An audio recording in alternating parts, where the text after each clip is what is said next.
Bonjour, cette vidéo fait suite au constat qu'a fait un ami sur le fait que dès la sortie de la vapeur de la chaudière, la pression tombe.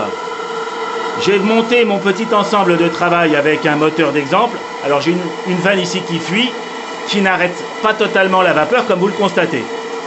Vous remarquerez à cet instant que la pression de service au niveau de la chaudière est d'environ 2 bars et demi.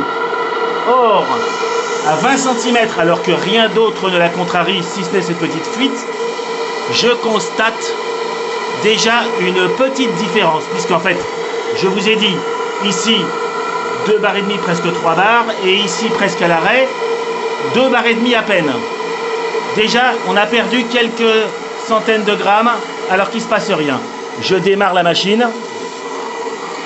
Alors, la machine veut bien démarrer, voilà.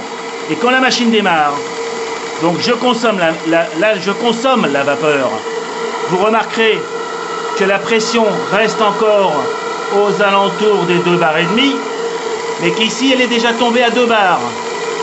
Ça veut dire que sur cet espace de, allez, 20-25 cm, j'ai perdu 500 grammes de pression par le fait que la vapeur circule.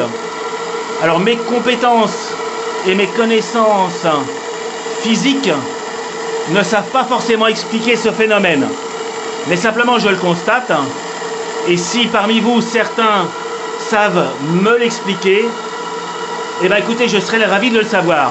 Pourquoi, alors que les deux manomètres ne sont séparés par aucun autre élément que de la vapeur en circulation, lorsque cette vapeur circule, la pression chute. Vous voyez, là je suis à un bon bar et demi, alors qu'ici dans la chaudière je suis encore un peu au-dessus. Donc je ralentis, j'arrive à peu près à couper, et là vous voyez, la pression va remonter pour s'équilibrer. Alors les différences en grammes ne sont pas énormes parce que je ne suis pas en forte pression, mais si je vais laisser monter un petit peu la pression aux 3 bars, vous allez constater la différence. Je pense que l'exercice auquel je me livre à l'instant n'a de sens que si j'ai quand même une certaine pression. En tout cas pour le sifflet, j'ai largement de quoi jouer. Donc là je laisse gentiment monter parce qu'en plus j'ai l'impression que j'ai plus de gaz. Ouais, j'ai plus de gaz. Donc ça n'aide pas non plus la chauffe de cette très grosse chaudière. Évidemment, cette fuite n'aide pas non plus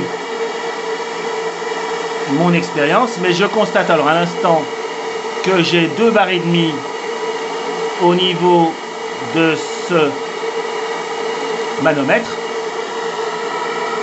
alors qu'ici je suis à un peu plus. Donc il y a quelques centaines de grammes, on va dire 200 grammes de différence à l'instant, alors que la vapeur n'est pas trop censée circuler. J'espère que j'aurai assez de gaz pour monter un peu plus, sinon je réitère l'expérience à cette pression. Mais en tout cas, n'hésitez pas, si vos compétences en physique peuvent nous éclairer, de partager sur cette vidéo les raisons pour lesquelles un flot de vapeur fait que la pression chute instantanément. Un petit peu, j'ai pas dit totalement, mais en tout cas un petit peu. Et je suis sûr que si je me mettais un 3e manomètre au niveau des pistons, ce serait encore plus bas. Allez, on va voir. On dit que je suis à 2 bars et demi sur le manomètre de la chaudière. Ici, je suis à peu près la même chose. J'ouvre. Je lance la machine qui s'est refroidie. Et là, instantanément, vous voyez, là, je suis passé à 2 bars. Alors qu'ici, je suis encore à 2 bars et demi. Donc, on arrive à voir que les 2 bars et demi du début deviennent à peine 2 là, quand la machine est en fonctionnement. Même pas d'ailleurs, ça a bien chuté. Là, je suis plutôt presque à 1 bar et demi. Donc, 1 bar et demi, 2 bars. J'ai quasiment 25% de perte sur les 30 cm de tube. incompréhensible. En tout cas, je compte sur vous pour m'aider à expliquer ce phénomène. Alors je pense que la détente doit jouer, la détente de la vapeur, puisque la vapeur ici s'expand dans le tuyau pour arriver jusqu'à la machine. Je pense qu'il y a peut-être la fameuse formule PV égale constante à température constante, PV égale NRT.